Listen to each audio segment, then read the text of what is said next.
সকালে ঘুম থেকে উঠে এক ট্যাঙ্কি হেগে আসার পর আমার অনেক খিদে পেয়ে গেছিল। ফ্রিজ থেকে দাদুর বিচি, এক্সের ছোট শসা আর আমার রাশিয়ান পাঠার মেয়নিজ নিয়ে একটু লবণ দিয়ে চেটে চেটে খাচ্ছিলাম।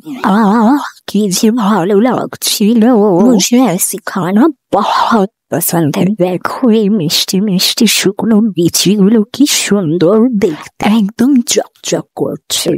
দেখলেই আমার জিভে জল চলে আসে। মেয়নিজের সাথে মিশিয়ে একটুখানি মুখে নিয়েছিলাম।